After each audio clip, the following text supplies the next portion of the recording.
할렐루야, 수완이 한인교회 성도 여러분, 또 아침 묵상 오늘의 말씀에 참여하고 계신 모든 여러분, 지난 주말도 평안하셨습니까? 복된 월요일 아침입니다. 오늘도 주님께서 주시는 말씀과 함께 하루를 동행하며 승리하시는 저와 여러분이 되시길 바랍니다.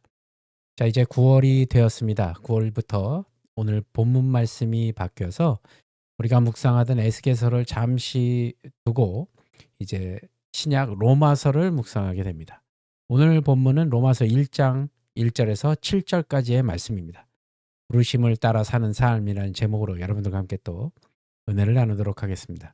먼저 오늘 본문인 로마서 1장 1절에서 7절까지의 말씀 우리 한 목소리 함께 봉독한 후에 계속해서 말씀 이어가도록 하겠습니다. 로마서 1장 1절에서 7절 말씀.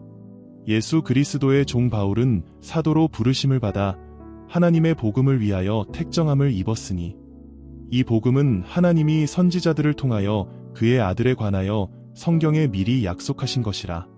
그의 아들에 관하여 말하면 육신으로는 다윗의 혈통에서 나셨고 성결의 영으로는 죽은 자들 가운데서 부활하사 능력으로 하나님의 아들로 선포되셨으니 곧 우리 주 예수 그리스도시니라.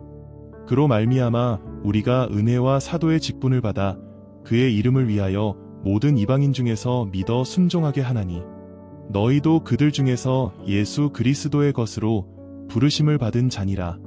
로마에서 하나님의 사랑하심을 받고 성도로 부르심을 받은 모든 자에게 하나님 우리 아버지와 주 예수 그리스도로부터 은혜와 평강이 있기를 원하노라. 아멘. 여러분, 우리는 누구의 뜻을 따라 살아가고 있습니까?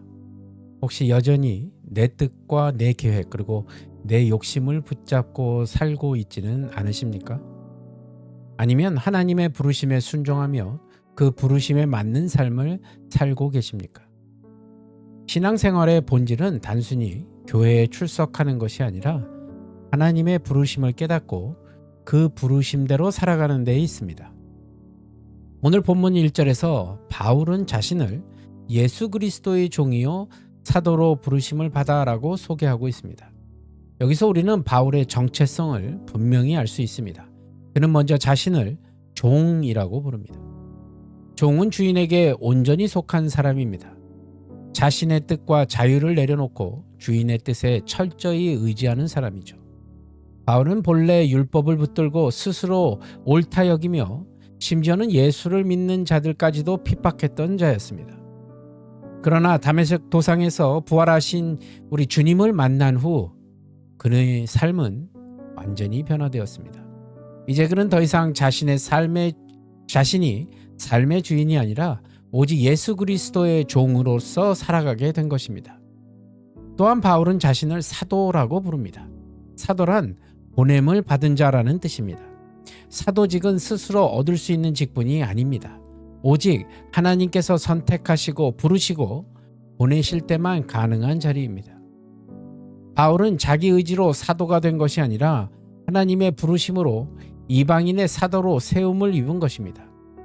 이 말씀을 통해 우리가 알 수 있는 것은 그리스도인의 정체성은 내 뜻에서 시작되는 것이 아니라 하나님의 부르심과 보내심에서 시작된다는 사실을 깨달은 저와 여러분이 되시길 바랍니다.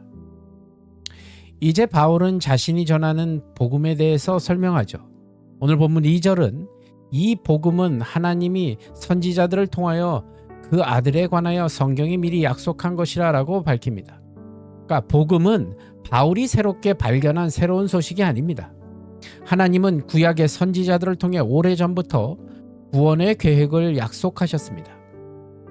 하나님은 역사의 시작부터 인류 구원을 준비하셨고 그 약속이 바로 예수 그리스도 안에서 성취된 것입니다.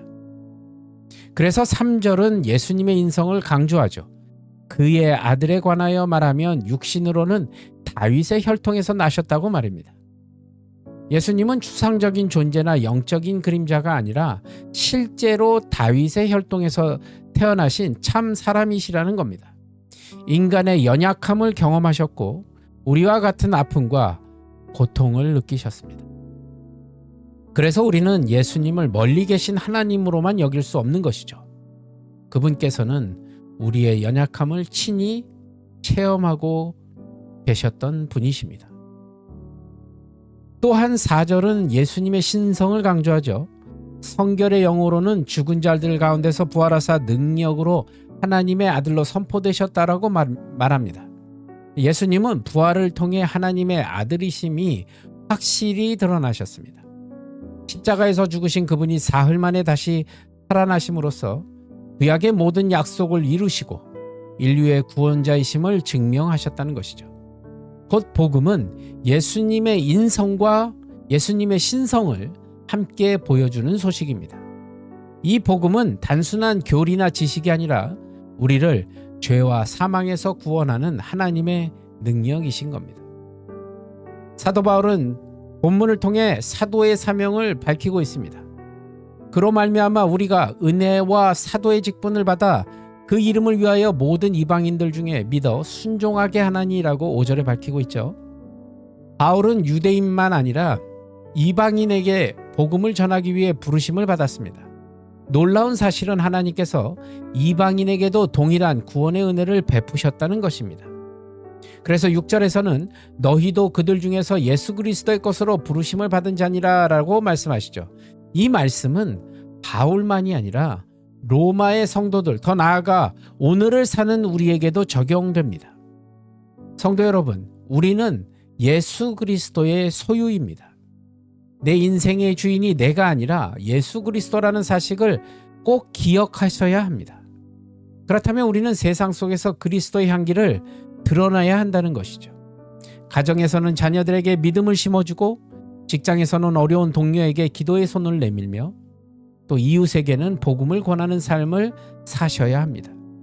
여러분, 거창하지 않아도 됩니다. 우리가 일상 속에서 예수 그리스도의 사람답게 살아가는 것, 그것이 바로 복음을 전하는 삶이라는 것이죠. 그래서 오늘 본문의 7절은 바울의 축복으로 마무리되는 것을 볼 수 있습니다. 로마에서 하나님의 사랑하심을 받고 성도로 부르심을 받은 모든 자에게 하나님 우리 아버지 주 예수 그리스도로부터 은혜와 평강이 있기를 원하노라 라고 이야기합니다. 바울은 성도들에게 필요한 두 가지를 축복하죠. 바로 은혜와 평강입니다. 은혜는 하나님이 값없이 주시는 구원의 선물이며 평강은 그 은혜 안에서 누리는 내적인 안식과 조화입니다. 부르심을 받은 성도는 반드시 은혜와 평강으로 살아야 합니다. 우리는 종종 부르심을 따라 사는 삶이 버겁게 느껴질 때가 있습니다. 현실의 무게 때문에, 또한 인간관계의 갈등 때문에, 또 믿음이 흔들림 속에서 우리는 지치고 쓰러질 수밖에 없습니다. 그러나 은혜와 평강이 우리를 붙들어 줄 때 우리는 다시 일어서서 사명을 감당할 수 있다는 사실을 잊지 마십시오. 위대한 믿음의 조상, 또 믿음의 모세를 보십시오. 그는 80세가 되어서야 부름을 받았습니다. 자신은 부족하고 말도 어눌하다며 거절했지만 하나님은 은혜를 주시고 평강으로 그의 길을 인도하셨습니다. 그래서 그는 출애굽이라는 위대한 사명을 끝까지 감당할 수 있었습니다. 오늘 우리 역시 하나님의 은혜와 평강으로 부르심을 따라 살아갈 수 있다는 사실을 꼭 기억하시기 바랍니다. 사랑하는 여러분, 오늘 말씀을 통해 우리는 다시금 우리의 정체성을 확인합니다. 우리는 예수 그리스도의 것이라는 사실, 우리는 복음을 위해 부르심을 입은 하나님의 사람들이라는 사실. 그러므로 오늘 하루 우리의 말과 행동 속에서 복음이 드러나야 합니다. 여러분의 그 작은 친절과 믿음의 고백, 또 용서와 사랑의 태도 속에서 복음이 전해진다는 사실을 잊지 마십시오. 우리의 일상이 복음의 편지가 될 때 세상은 우리를 통해 그리스도를 보게 될 것입니다. 하나님께서 은혜와 평강으로 우리를 붙드실 때 우리는 흔들림 없이 부르심의 길을 걸어갈 수 있습니다. 그러므로 사랑하는 여러분, 오늘 하루도 은혜와 평강 안에서 담대히 승리하는 그런 여러분이 되시길 우리 주 예수 그리스도의 이름으로 간절히 축복합니다. 기도하시겠습니다. 주님 감사합니다. 오늘의 삶도 온전히 주님 앞에 올려드리오니 주님 저희와 함께 동행하여 주시고 오늘의 삶 가운데서도 그리스도를 드러내는 귀하고 복된 삶을 살게 도와주시옵소서. 모든 것 주님께 감사드리오며 나사렛 예수 그리스도 이름 받들어 간절히 기도드리옵나이다. 아멘. 여러분 오늘도 승리하시고요. 저는 또 내일 이 시간 말씀으로 여러분들 또 찾아뵙도록 하겠습니다. 여러분 오늘도 주 안에서 평안하십시오. 샬롬.